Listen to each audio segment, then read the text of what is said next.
Hi friends, ಎಲ್ಲರಿಗೂ ನಮಸ್ತೆ. ನಾನು ನಿಮ್ಮ ವಿಕಾಸ್. ಫ್ರೆಂಡ್ಸ್, ನನ್ನ ವೀಡಿಯೋದಲ್ಲಿ ಒಬ್ಬರು ಏನು ಕಮೆಂಟ್ ಮಾಡಿದರು ಅಂದರೆ, ಅವ್ರಿಗೆ KA ಮತ್ತು ಆಲ್ ಇಂಡಿಯಾ ಕೌನ್ಸಿಲಿಂಗ್ ಡಾಕ್ಯುಮೆಂಟ್ಸ್ ಏನು ರಿಕ್ವೈರ್ಡ್ ಇದೆ ಅದನ್ನ ತಿಳಿಸ್ಕೊಡಿ ಅಂತ ಕಮೆಂಟ್ ಮಾಡಿದರು. ಅಂದರೆ ಮೋಸ್ಟ್ ಆಫ್ ದ ಪೀಪಲ್ಗೆ ಇದು ಡೌಟ್ ಬಂದಿರುತ್ತೆ. ಏನಂದರೆ, ಈ KA ಕೌನ್ಸಿಲಿಂಗ್ಗೆ ಡಾಕ್ಯುಮೆಂಟ್ಸ್ ಏನು ಬೇಕು, ಆಲ್ ಇಂಡಿಯಾ ಕೌನ್ಸಿಲಿಂಗ್ಗೆ ಡಾಕ್ಯುಮೆಂಟ್ಸ್ ಏನು ಬೇಕು ಅಂತ.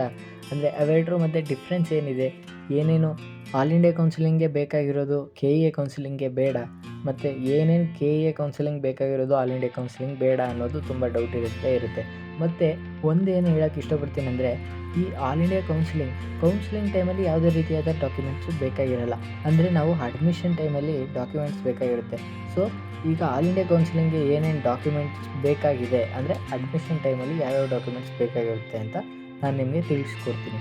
ಓಕೆ, ಫಸ್ಟ್ ಈಗ 10th certificate and marks card, 12th certificate and marks card, NEET admit card, NEET score card ಏನು ಬಂದಿರುತ್ತೆ, ಅದು ನಿಮ್ಮದು ರಿಸಲ್ಟ್ ಬಂದಿರುತ್ತಲ್ಲ ಆ ಸ್ಕೋರ್ ಕಾರ್ಡ್, ಮತ್ತು seat allotment letter.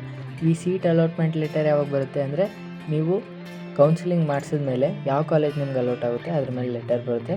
Okay, next gap certificate if applicable.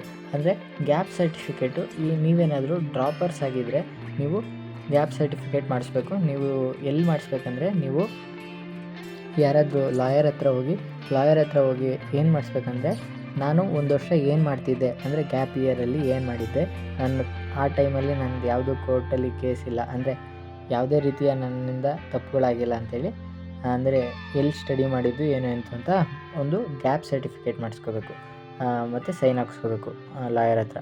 Okay, next caste certificate, ಮತ್ತು if applicable caste certificate. SC/ST ಆಗಿದ್ದರೆ caste certificate ಇರಲಿ, ಮತ್ತು ಫಿಸಿಕಲಿ ಡಿಸೇಬಲ್ಡ್ ಇದ್ದರೆ ಏನಾದರೂ ಅದ್ರದ್ದು ಸರ್ಟಿಫಿಕೇಟ್, ಮತ್ತು ಐ ಡಿ ಪ್ರೂಫ್ ಅಂದರೆ ನಿಮ್ಮದು ಯಾವ್ದು ಬೇಕಾರಾಗಿರ್ಬೋದು, ಅಂದರೆ ಆಧಾರ್ ಕಾರ್ಡ್ ಆಗಿರ್ಬೋದು, ಪಾನ್ ಕಾರ್ಡ್ ಆಗಿರ್ಬೋದು, ವೋಟರ್ ID ಏನು ಬೇಕಾದರೂ ಆಗಿರ್ಬೋದು.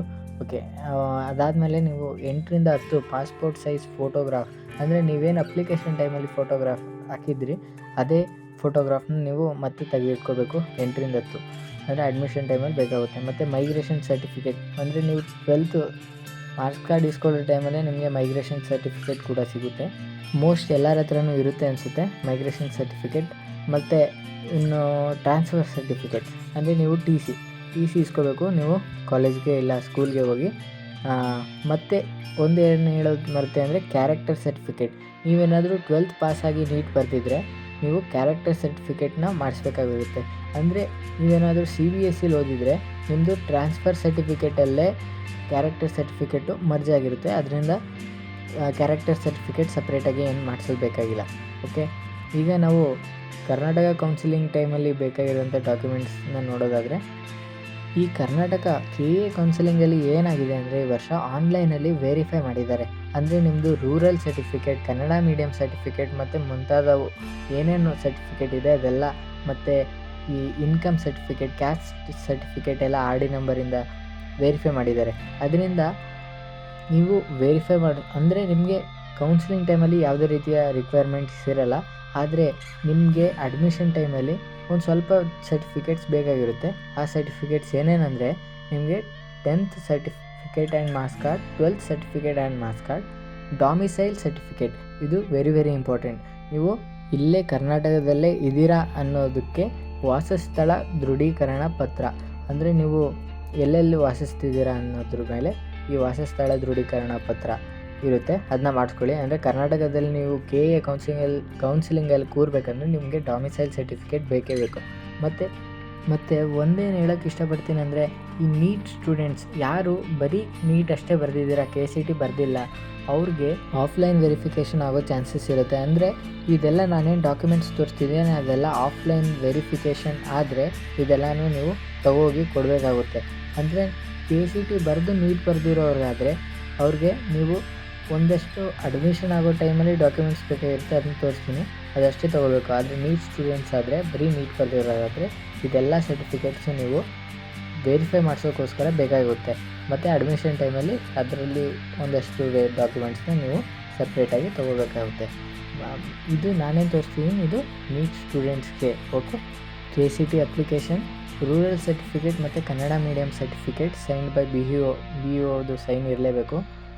ಮತ್ತು NEET score card, seat allotment letter, ID proof, caste certificate if applicable, physically disabled certificate if applicable, income certificate ಮತ್ತು ಟ್ರಾನ್ಸ್ಫರ್ ಸರ್ಟಿಫಿಕೇಟ್. ಇವೆಲ್ಲ ಸರ್ಟಿಫಿಕೇಟ್ಸು ನಿಮ್ಮದು ಆಫ್ಲೈನ್ ವೆರಿಫಿಕೇಷನ್ ಆದರೆ ಬೇಕಾಗಿರುತ್ತೆ. ಆದರೆ ಇದೆಲ್ಲ ಜಾಯ್ನಿಂಗ್ ಟೈಮಲ್ಲಿ ಬೇಕಾಗಿರಲ್ಲ. ಜಾಯ್ನಿಂಗ್ ಟೈಮಲ್ಲಿ ಯಾವುದಾದ್ರೂ ಕಾಲೇಜ್ನ ಜಾಯ್ನ್ ಆದರೆ ನೀವು ಇವೆಲ್ಲ ಸರ್ಟಿಫಿಕೇಟ್ ಅಂದರೆ ಒಂದಷ್ಟು ಸರ್ಟಿಫಿಕೇಟ್ ಅಷ್ಟೇ ನೀವು ಒರಿಜಿನಲ್ನ ಅಲ್ಲಿಗೆ ಸಬ್ಮಿಟ್ ಮಾಡಬೇಕಾಗುತ್ತೆ. ಅಂದರೆ ಒರಿಜಿನಲ್ ಕ್ಯಾಸ್ಟ್ ಸರ್ಟಿಫಿಕೇಟ್ ಆಗ್ಬೋದು, ಟ್ರಾನ್ಸ್ಫರ್ ಸರ್ಟಿಫಿಕೇಟ್ ಆಗ್ಬೋದು, ಫಿಸಿಕಲಿ ಡಿಸೇಬಲ್ಡ್ ಸರ್ಟಿಫಿಕೇಟ್ ಆಗ್ಬೋದು, 10th 12th ಮಾರ್ಕ್ಸ್ ಕಾರ್ಡ್ ಆಗಿರ್ಬೋದು, ಅವೆಲ್ಲ ನೀವು ಒರಿಜಿನಲ್ನ ಸಬ್ಮಿಟ್ ಮಾಡಬೇಕಾಗಿರುತ್ತೆ.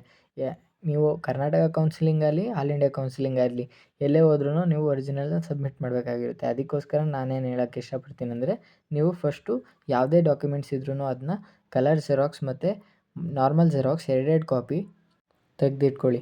ಅಂದರೆ ಒಂದು ನಿಮ್ಮ ಹತ್ರ, ಒಂದು ಮನೇಲಿ.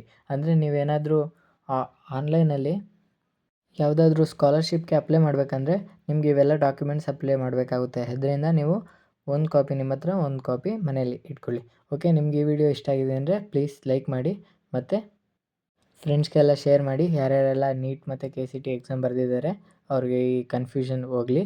ಮತ್ತು ನೀವಿನ್ನೂ ನಮ್ಮ ಚಾನಲ್ಗೆ ಸಬ್ಸ್ಕ್ರೈಬ್ ಆಗಿಲ್ಲ ಅಂದರೆ ಸಬ್ಸ್ಕ್ರೈಬ್ ಆಗಿ. ಎಲ್ಲ ನ್ಯೂಸ್ ಮತ್ತು ಎಲ್ಲ ಅಪ್ಡೇಟ್ಸ್ನು ನಿಮಗೆ ಬೇಗ ತಲುಪಿಸ್ತೀನಿ. Thank you.